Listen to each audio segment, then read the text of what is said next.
This is the Star News Brief. I'm Joely Regi. Details have emerged of how the state sank billions of shillings in the ambitious last-mile electricity connectivity project that largely failed. The latest report by Auditor General Nancy Gathungu reveals that thousands of poor households targeted in the 63 billion shilling initiative did not benefit after all. This even as it emerged that the project, which was heavily funded by a loan, left the government with a huge debt as it failed to sustain itself. Get a copy of the Star e-paper for only 40 shillings by logging on to www.mgazzetti.com. The Ethics and Anti-Corruption Commission has moved to strike at the heart of ODM by going for its deputy party leader, Wycliffe Oparanya, in its latest anti-graft probe. EACC detectives staged a twin raid on Oparanya's two homes in Nairobi's Lang'ata estate and in his rural home at Emabole village, Butere. The former governor was then arrested with one of his wives from their Nairobi home and taken to the Integrity Center for grilling.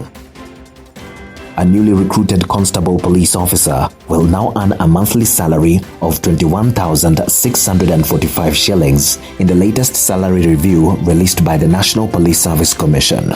For the officers who have waited for close to 3 years to get a pay increase, it comes as a relief despite being a drop in the ocean.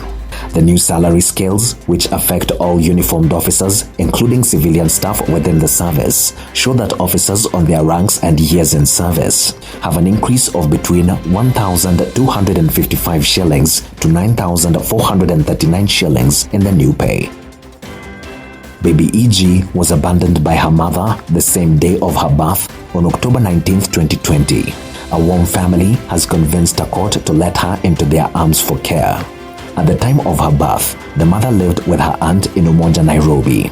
It is not clear why she abandoned the baby and where she disappeared to.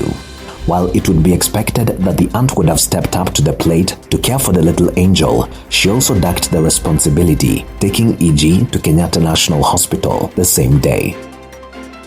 While Kenya remains wild polio-free, the recent resurgence in vaccine-derived polio has created a new headache.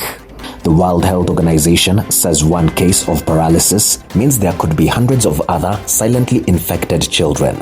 Vaccine-derived polio occurs when the attenuated poliovirus used to make the oral polio vaccine regains its virulence. Get a copy of the Star e-paper for only 40 shillings by logging on to www.mgazzetti.com.